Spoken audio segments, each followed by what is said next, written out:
Tu sais que c'est un rêve pour moi d'être là. Yo les gars, comment ça va? J'espère que vous allez bien et que tout se passe bien pour vous. Dans cette vidéo, je vais vous parler d'actualités très récentes et je vais aussi vous parler d'actualités qui datent d'il y a environ 2-3 jours. Ça reste quand même récent. Je sais même pas si mes confrères ont parlé de ces actualités-là. Pour rien vous cacher, je regarde jamais ce que les autres font. On va tenter de vous amener des éléments que les autres ne vous ont pas amenés.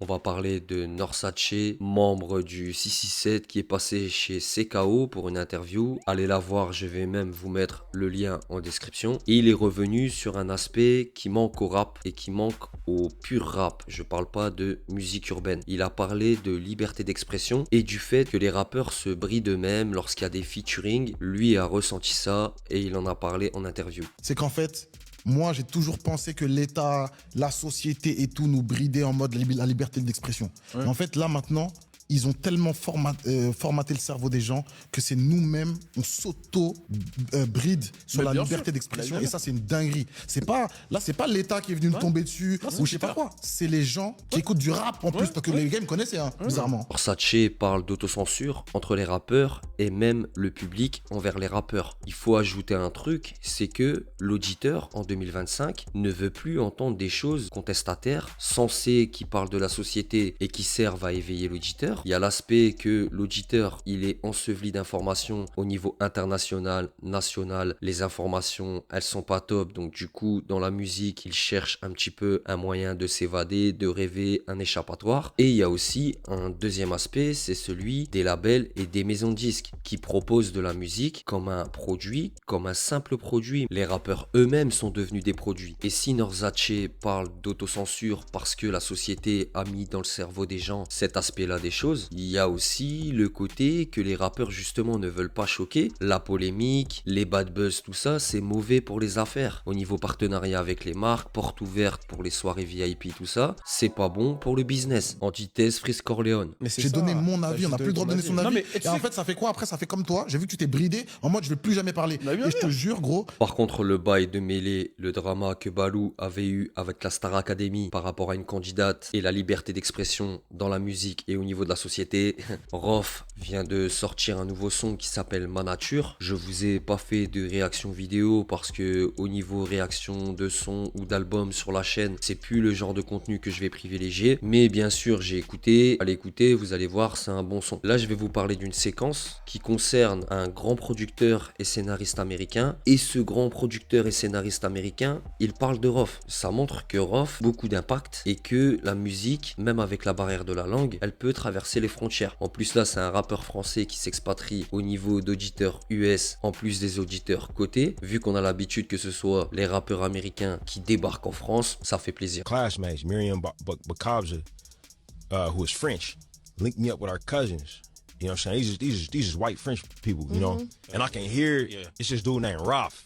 Roth, yeah. Okay. Yeah, I know so Roth. he sounded exactly like Pac. Yeah, yeah. Like exactly like Pac. He's rapping like Pac in French. And you can hear the influence. Man, what? Rof, il a riposté les propos de Ryan Coogler quand le réalisateur de Black Panther et Creed m'assimile à Tupac. Let's make a movie starring me, Ryan Coogler. En gros, il serait chaud si c'est lui qui gère son biopic. Rof avait clairement dit plus tard, sans son consentement, jamais de la vie, il ne voulait un reportage ou un biopic. C'est sûr que si c'est ce type de réalisateur qui s'occupe de faire un biopic sur lui, ça peut être phénoménal. Et Ryan Coogler, il parle d'un son, Cassos for Life. Il l'avait choqué parce qu'il avait retrouvé les influences de Tupac dans le son. Au passage, pour compléter, vu qu'on parle de biopic, de film, de Rof, donc de la Mafia Qu'un Free, OGB s'est positionné et a parlé d'un film Mafia Qu'un Free qui ne verra sûrement jamais le jour. Je l'ai toujours dit, si on avait fait ce film Mafia Qu'un Free, après, tout le monde fait sa série, ses films, son truc. Mais le film, pour moi, Mafia Qu'un Free, je le dis, hein, qu'on le fasse ou qu'on le fasse pas, clairement, on oublie, d'accord? Mais il aurait fallu le faire. Pour moi, il est primordial.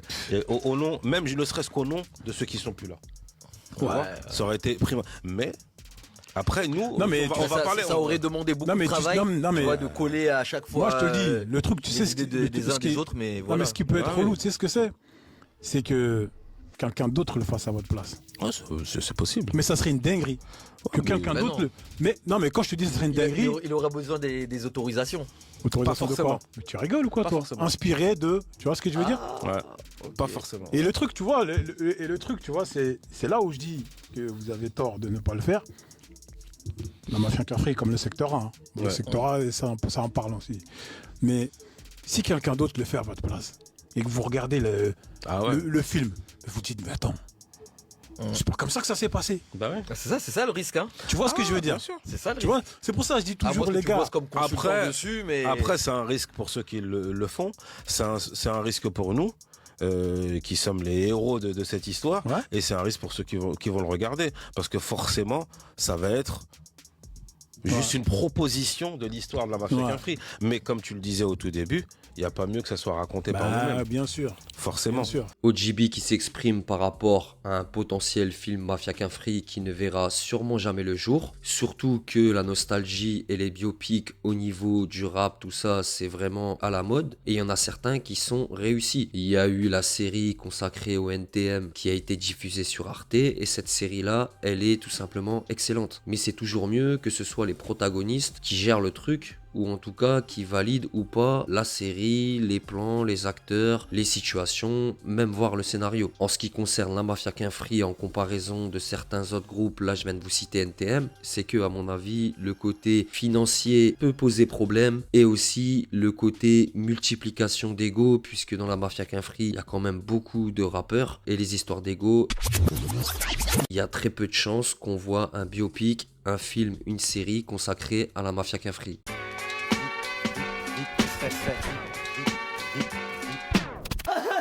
Baki qui parle de Cédric Doumbé. Cédric Doumbé, on l'a un petit peu oublié au niveau de l'actualité MMA et même des combats. Cédric Doumbé s'est lancé il y a peu apparemment dans le stand-up et certains réclament son retour, à croire que le MMA manque de hype et de buzz.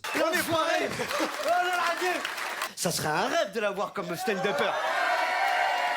Cédric Doumbé, c'est vrai qu'il sait hyper un combat, il sait créer l'engouement du public autour d'un combat et il sait remplir des salles. Baki a parlé de Cédric Doumbé et de la demande de son retour et avec son petit sourire, t'inquiète, il parle du combattant et de la demande du public par rapport à son retour. Pourquoi vous voulez que je combatte, moi? Pourquoi vous voulez que je combatte? Laissez-moi, là. Moi, j'ai une épine dans le pied. Je vais pas combattre.